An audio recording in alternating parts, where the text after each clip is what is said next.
Hello everyone, नमस्ते। Welcome to my channel Bharti mamma's diary. हमारे पवित्र सनातन धर्म में व्रत, पूजा पाठ, उपवास आदि का बहुत अधिक महत्व है। दोस्तों, माघ का मास चल रहा है। अभी अभी कुछ दिनों पूर्व ही माघ मास के शुक्ल पक्ष की पंचमी को हमने बसंत पंचमी, माता सरस्वती जयंती को सेलिब्रेट किया है। इसके पश्चात माघ एकादशी का व्रत है। कुछ दिनों पश्चात माघ पूर्णिमा का पवित्र व्रत है।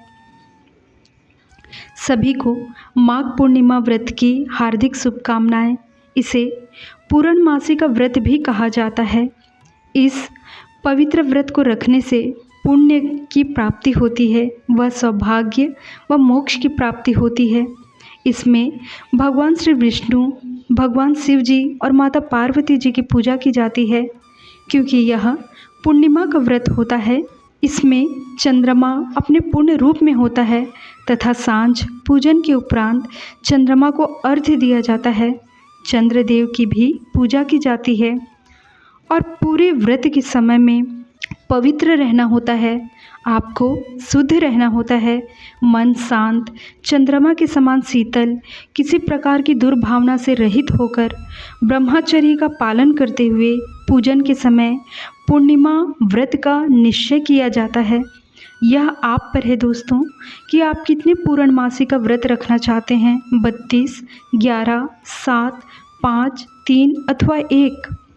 व्रत में सांझ पूजन के उपरांत संबंधित व्रत का कथा सुनने का विधान है। यह व्रत को पूर्णता देता है। द्वापर युग में जब मैया यशोदा ने भगवान श्री कृष्ण जी से इस व्रत के विषय में पूछा था, तब भगवान श्री कृष्ण ने इस व्रत की महिमा के विषय बताया था। कथा इस प्रकार है। पृथ्वीलोक में कातिका नामक नगर में धन संपदा से परिपूर्ण इस राज्य में चंद्रहास राजन का शासन था। उसी नगर में धनेश्वर नामक एक व्यक्ति और उसकी पत्नी रूपवती रहते थे। उनके कोई संतान नहीं थे। एक दिवस एक महात्मा ऋषि मुनि उस नगर में आए। वहाँ वे सभी घरों से भिक्षा लेते थे, किंतु उन निसंतान दंपति के घर को छोड़कर एक दिवस धनेश्वर ने उन महात्मा से पूछा कि हे महात्म्य, आप सभी घरों से भिक्षा ग्रहण करते हैं किंतु हमसे स्वीकार नहीं करते, किस कारणवश? इस पर उन महात्मा ने कहा कि निसंतान घर की भिक्षा पतितों के अन्न के तुल्य है। जो पतितों का अन्न ग्रहण करता है वह भी पतित हो जाता है। पतित अर्थात दुष्ट, नीच, अन्याय, पाप करने वाला। यह सुनकर अत्यंत चिंतातुर हो धनेश्वर ने हाथ जोड़े उनसे कहा कि हे महात्मन, यदि कोई उपाय हो तो कृपा कर संतान प्राप्ति हेतु हमें बताएं। यह तो हमारा बड़ा दुख है। इस पर उन ऋषि मुनि महात्मा ने उन्हें माता दुर्गा भवानी, माँ काली, माँ चंडी की पूजा आराधना करने के लिए कहा। अतः घर आकर अपनी पत्नी को उसने यह बात कही और वन में जाकर माता काली, माँ दुर्गा भवानी, माँ चंडी की उसने 16 दिवस पूजा पाठ, उपवास, आराधना किया। 16वें दिन स्वप्न में माँ चंडी ने उन्हें दिखाई देकर कहा, हे धनेश्वर, तुझे पुत्र रत्न की प्राप्ति होगी, किंतु पुत्र अल्पायु होगा। 16 वर्ष की अवस्था में मृत्यु को प्राप्त होगा, किंतु यदि तुम पति पत्नी 32 पूर्णमासी का विधि पूर्वक व्रत, पूजा, आराधना करोगे, वह संकट समाप्त हो जाएगा। आटे के दिए बनाकर भगवान शिव जी की उपासना, पूजन करना। प्रातःकाल जो तुम्हें आम का पेड़ दिखाई देगा, उसमें चढ़कर तुम एक फल तोड़कर अपनी पत्नी को दे देना। ऋतु स्नान पश्चात स्वच्छ हो भगवान शिव जी की पूजा कर वह फल खा लेगी और वह गर्भवती होगी। अतः प्रातःकाल उठकर वह व्यक्ति समीप ही आम का वृक्ष को देखा और फल तोड़ने हेतु उस पर चढ़ने का प्रयास किया, किंतु सफल नहीं हो पा रहा था। अतः प्रथम पूज्य विघ्नहर्ता भगवान श्री गणेश जी की वंदना करने लगा और इस बार भगवान श्री गणेश जी की कृपा से वह वृक्ष में चढ़ने में सफल हुआ और एक आम तोड़कर माँ चंडी की कहे अनुसार अपनी स्त्री को दे दिया और पत्नी ने ऋतु स्नान के पश्चात स्वच्छ हो उस आम को खा लिया और शिव जी की कृपा से कुछ समयों के पश्चात वह गर्भवती हो गई और उसने एक सुंदर पुत्र रत्न को जन्म दिया। उसका नाम देवीदास रखा गया। वे दोनों पति पत्नी माँ दुर्गा भवानी की पूजा आराधना करते हुए पूर्णमासी का व्रत अर्थात पूर्णिमा का व्रत करते रहे। घर धन संपन्नता से परिपूर्ण था। वह बालक अत्यंत कुशल व शिक्षा में निपुण हो गया था, किंतु उसके 16वें वर्ष में आने पर माता पिता को अत्यंत चिंता हुई। अतः लड़के के मामा को बुलाकर उन्होंने बालक को काशी अध्ययन हेतु भेजा। मार्ग में दोनों मामा भांजा रात्रि विश्राम हेतु जब एक ग्राम की धर्मशाला में पहुँचे, वहाँ पर उस ग्राम के एक व्यक्ति की अत्यंत गुणवती कन्या का विवाह हो रहा था और वर पक्ष के संबंधी उसी धर्मशाला में ठहरे थे जिस धर्मशाला में वे मामा भांजा रुके थे। किंतु विवाह के समय वर को धनुर्वात हो गया। वर के पिता ने जब सुंदर देवीदास को देखा तो अपने संबंधियों से परामर्श आदि ले देवीदास के मामा से बात कही कि विवाह संस्कार हेतु अपने भांजे देवीदास को कुछ क्षणों के लिए हमें दे दो। इस पर देवीदास के मामा ने कहा कि उचित है, किंतु कन्या के समय जो भेंट स्त्री धन आदि दिए जाएंगे वह हमें मिले। अतः सारे विवाह संस्कार वर के रात्रि में देवीदास के साथ संपन्न हो गया।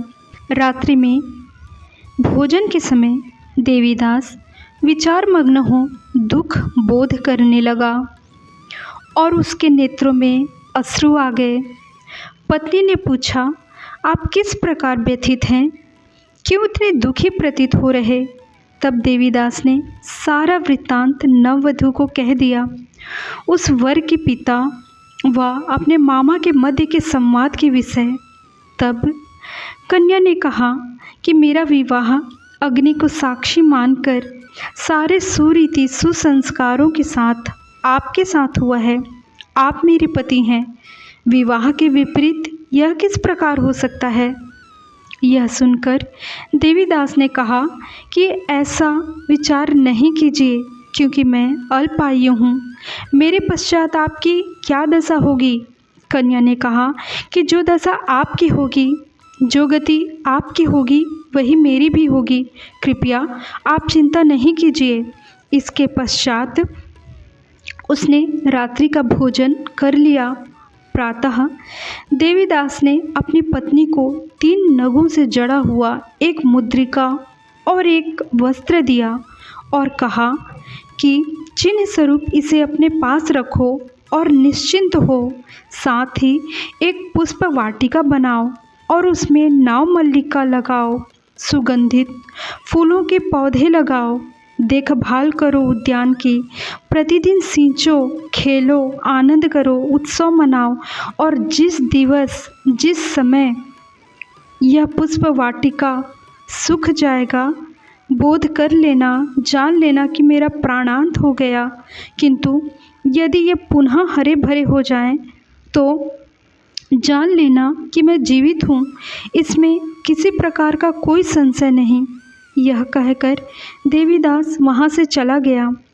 प्रातः विदाई व अन्य सुरीतियों हेतु जब वर पक्ष के अतिथियों का संगीत आनंद उत्सव हो रहा था, उस समय कन्या ने वर को भली प्रकार देखा और कहा कि इसके साथ मेरा विवाह नहीं हुआ है, इस व्यक्ति के साथ मेरा पाणी ग्रहण नहीं हुआ है।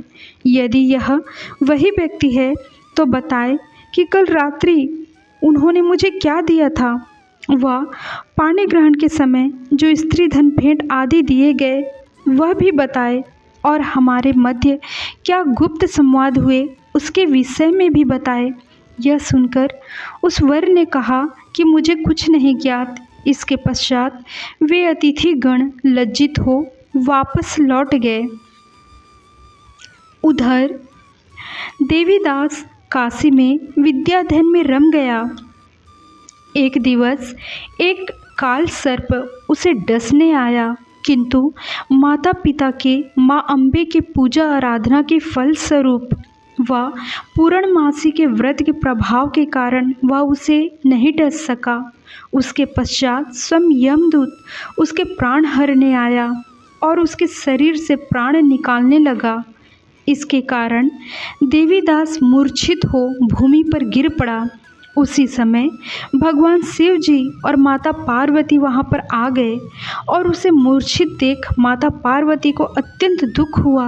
उन्होंने महादेव से निवेदन किया कि हे प्रभु, इसकी माता ने पहले ही 32 पूर्णमासी के व्रत कर लिए हैं, कृपा कर आप इसे पुनर्जीवन दीजिए। भक्त वत्सल भोलेनाथ जी ने उस बालक को जीवन दान दे दिया। अतः इस पवित्र पूर्णमासी के व्रत के प्रभाव से स्वयं यमदूत को पीछे हट जाना पड़ा और काल दोष समाप्त हो गया। उधर जब देवीदास की पत्नी ने देखा कि वाटिका सूख गया, वह जान गई, किंतु उसके देखते ही में वाटिका पुनः पुष्पों से सुगंधित हरा भरा हो गया। उसने निश्चिंत किया कि उसका पति स्वस्थ है। उधर काशी में 16 वर्ष पूर्ण हो जाने के पश्चात वे मामा भांजा पुनः लौट आए और देवीदास मामा संग अपने ससुर के यहाँ पहुँचे। जब ससुर ने अपने जमाई को देखा, उसकी प्रसन्नता का ठिकाना न रहा और साथ ही नगर के लोग भी इकट्ठे हो गए। कन्या ने अपने पति को पहचान लिया। कुछ दिवस रहने के पश्चात भेंट व उपहारों के साथ देवीदास पत्नी व मामा के संग अपने घर की ओर प्रस्थान किए। जब वे ग्राम के निकट पहुँचे, तब कुछ ग्रामवासियों ने देवीदास के माता पिता को सूचित किया। पहले उन्हें आश्चर्य हुआ, किंतु पश्चात में जब और भी ग्राम के लोगों ने कहा कि तुम्हारा पुत्र अपनी पत्नी व मामा के साथ आ रहा है, वे बड़े प्रसन्नचित्त हुए। देवीदास ने माता पिता के चरणों में अपना सिर रखकर उन्हें प्रणाम किया। वधू ने सास ससुर के चरण स्पर्श किए। माता पिता प्रसन्नता से गदगद हो गए व बड़े उत्सव व दान का आयोजन किया। भगवान श्री कृष्ण कहते हैं कि इस प्रकार जो पूर्णमासी के व्रत को विधि पूर्वक पूर्ण करता है, उसे पुण्य व सौभाग्य की प्राप्ति होती है। ओम नमो भगवते वासुदेवाय। आप सभी को पूर्णमासी व्रत माघ पूर्णिमा के व्रत की हार्दिक शुभकामनाएं। बोलो हर हर महादेव। भगवान शिव शंकर की जय, माता पार्वती की जय, स्वामी सत्यनारायण की जय। जय श्री कृष्णा। पूजा विधि इस प्रकार है। सवेरे ब्रह्म मुहूर्त में उठकर नित्य क्रिया से रिक्त होकर इस दिवस पवित्र स्नान का भी महत्व है। पवित्र नदियों में स्नान, डुबकी नहीं लगा पाए, पवित्र नदियों में स्नान नहीं हो पाया, तब स्नान के जल में गंगा जल की कुछ बूंदें डालकर भी पवित्र स्नान के पुण्य का लाभ प्राप्त होता है।